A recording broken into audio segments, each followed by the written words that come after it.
بسم الله الرحمن الرحیم. السلام علیکم ورحمۃ اللہ وبرکاتہ. په دې ویډیو کې زه تاسو ته د خوبونو تعبیر کوم. اول خوب ده وای ملګري راته درې ډوډۍ راوړې وي، دوه یې ما ته راکړې، ما وخوړلې. بس خوب ختم شو، همدومره دې لیکلی.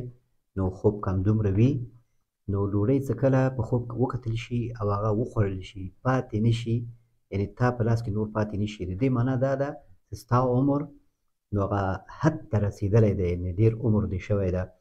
او ته څه وایې چې دا دوه ډوډۍ تاته درکړي او یو در نه کړي، نو معنا ده چې ستا عمر دوه حصې تللی ده، نو دوه حصې تېر شوی، یو حصه به پاتې وي. نو دغسې ډوډۍ چې په خوب کې څه کله وخوړل شي ختم شي، نو دا په همدې رزق و روزي باندې تعبیر کېږي. هغه نور په ختمېدو ده. د دې معنا دا نه ده چې ته بس زر مړ کېږي، د دې معنا دا ده چې نور کمیږي، یعنې ستا عمر آخري عمر کېدای شي وي، که عمر دې زیات وي او که عمر دې کم هم وي، نو دغسې یو تعبیر ده. نو که دا ډوډۍ بیا په دې پورې خبره ده چې دا ډوډۍ خوند څنګه و. که خوند دې صحیح و او ښه په خوند دې وخوړ، نو دا بیا ښه تعبیر لري.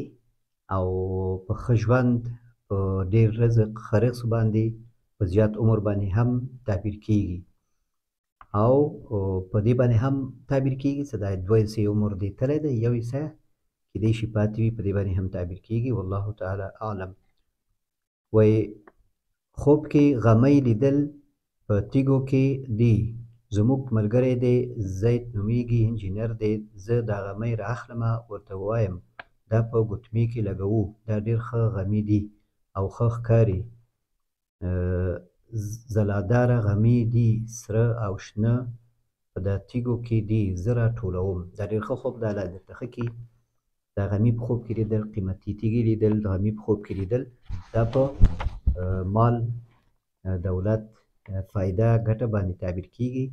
هغه په اسانه باندې لاسته دې راځي او الله تعالی تا ته د داسې ځای نه روزي درکړي چې ستا ګمان هم نه وي.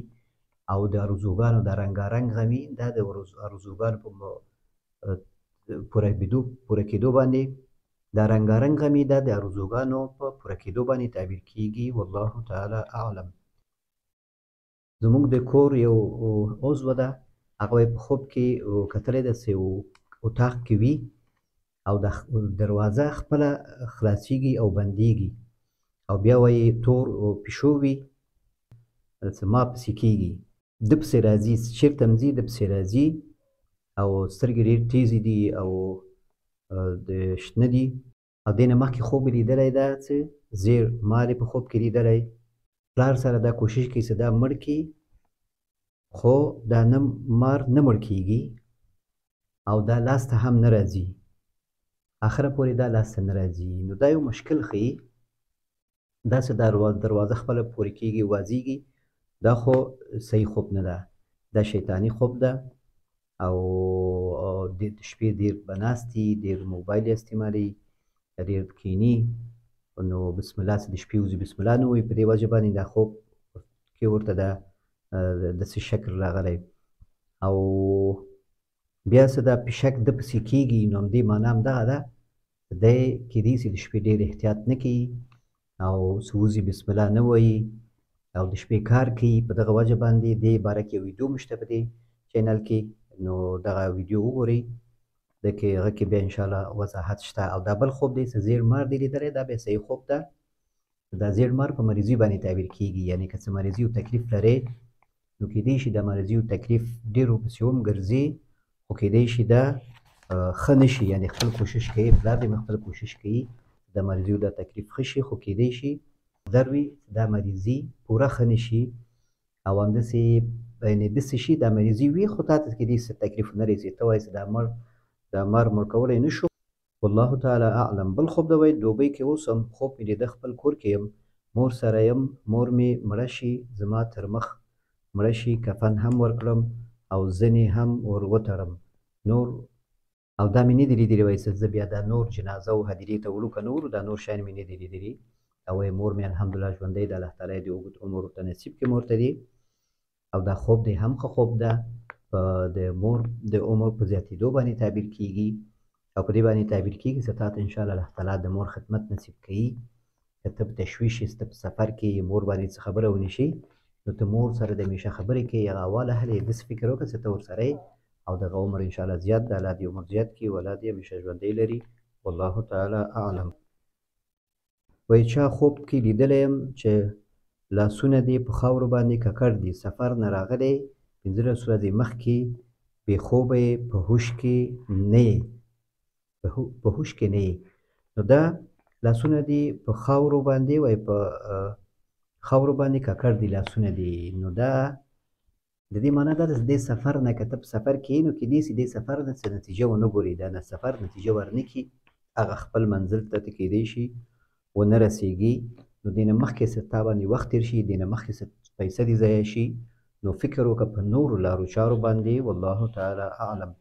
بل ملګري په خوب کې وایي لیدلی یم، وایي ستا پلار مې په خوب کې لیده حج ته تللې ده او د اخوا نه راغلې ده، زه ورته وایم تا ته تحفه څه درکړم، دی وایي څه شی مه راکوه، زه وایم خامخا درکوم یې، بیا وایي چې جاینماز او تسبیح راکړه. نو دا هم ډېر ښه خوب ده، خدای درته ښه کړي. نو داسې په خوب کې یو کس حج ته تللی ده او هغه راغلی بېرته او ته ورته وایي چې ستا ته تحفه درکوم، نو د دې تعبیر دا ده چې ته دا د شعائر الله قدر ده، همداسې د مسجد قدر کوي، همداسې د قرآن کریم همدغه د ښه یو ښه خوی عادت ده، نو الله تعالی توفیق درکړي نورم. والله تعالی اعلم. وایي زنانه د خوب ګوري ډاکټر ته ولاړه ده، اپریشن عملیات یې ده، بیا وایي زه خو ناپاکه یم، باید غسل مې کړی وای. نو دا خوب څه ده، دا په دې باندې دلالت کوي چې دا زنانه چې کله غسل پرې واجبېږي، نو بیا څه وخت همداسې بې غسل پاتې کېږي، زر ځان نه صفا کوي، بلکې ورته پکار ده چې دا زر باید ځان صفا کړي، چې کله بیا اودسي نه دی وځي او باید خپل ځان زر صفا کړي، ډېر وخت ځان په هغه نجاست کې پرېنږدي، بلکې هغه وخت یې پوره شو او دغه نه ووت، نو باید زر ځان صفا کړي، ډېر وخت په ناپاکي کې تېر نه کړي. والله تعالی اعلم.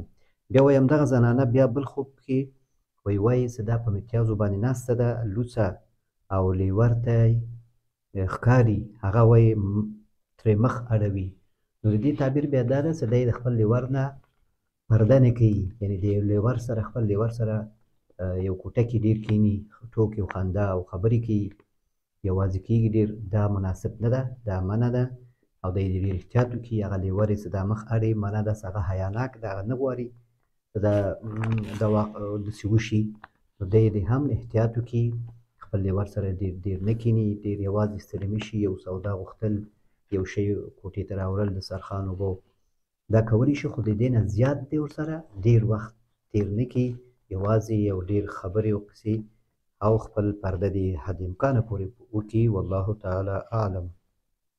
وایي بله زنانه د خوب یې لیدلی چې 11 کالو زوی څیرلی حلال کړی، سم یې حلال کړی ده وایي، خو وینه ترې نه ځي، نو د دې تعبیر دا ده چې کله حیوان په خوب کې وکتل شي چې ته حلالې او وینه ترې نه ځي، نو د دې تعبیر دا ده چې ته یو کار کوې، هغه کار ستا په وسه کې نه ده او هغه کار تا نه کیدای شي خراب شي، نو ته خپل کوشش کوې، نو د 11 کالو ماشوم ته هم دغه خوب تعبیر کېږي چې د 11 کالو ماشوم چې ده دا ښه استعداد لري، خو چې لږ پام پرې وشي، توجه پرې وشي او دومره شي باندې مکلف شي چې هغه د ده په وسه کې ده. الله تعالی اعلم.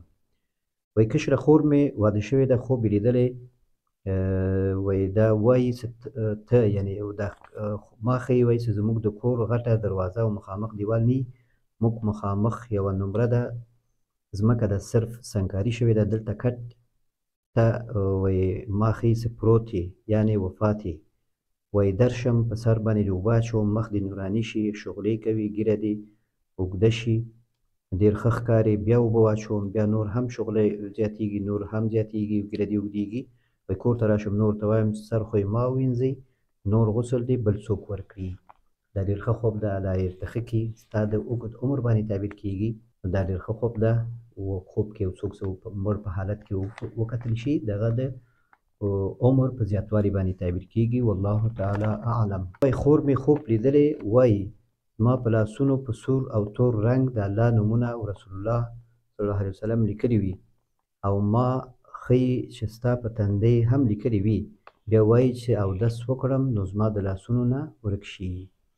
نو په لاسونو باندې، په بدن باندې، یا په اسمان باندې، یا په بل شي باندې د الله نوم، د رسول الله نوم، یا کلمه، یا آیت کله ښکاره کېږي، په خوب کې کتل کېږي، دا په دې باندې دلالت کوي چې الله تعالی تا ته داسې واقعات، داسې حالات ښیي چې په هغه باندې ستا یقین زیاتېږي او ستا ایمان زیاتېږي، یقین دې زیاتېږي او ستا ورځ په ورځ باندې د هر شي کې یو حکمت ښکاري، کارونو کې او اودس کې، لمونځ کې، د هر څه کې حکمت ښکاري. او په دې سره ته چې دا هر شی ګوري نو عبرت په سترګه ګوري دې کتاب. او په دې باندې هم دلالت کوي چې دا اودس چې کوي د بیا شیان ختمېږي. معنا ده چې د لمونځ وخت راشي نو تا ته بیا داسې حالت راشي، ته داسې کله کله لمونځ ناوخته شي، بیا داسې یو حالت وګورې وایې چې والله ما نه لمونځ پاتې و، څه داسې کار وشو، نو هغه لمونځ بیا کوي. چې کله لمونځ وشي نو بیا د ته هم راحت کېږي او مسؤلیت هم ادا کېږي. او دا د ښه عادت ده چې د عباداتو کې او لمونځ کې دې کې کوشش کوي او توجه ورته کوي، نو دا انشاءالله څه په همدې کې ایمان زیاتېږي، ترقي کوي، تقوا د انسان زیاتېږي. الله تعالی نور هم توفیق درکړي. والله تعالی اعلم.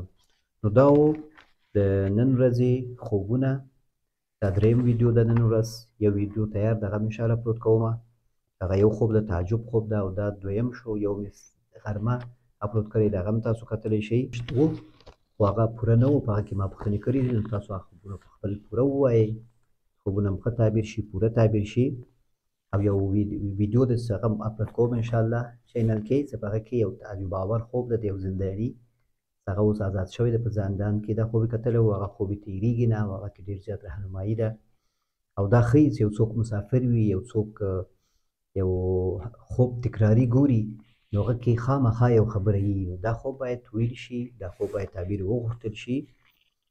نو تر آینده ویډیو پورې تاسو په الله سپارم. السلام علیکم ورحمة الله وبرکاته.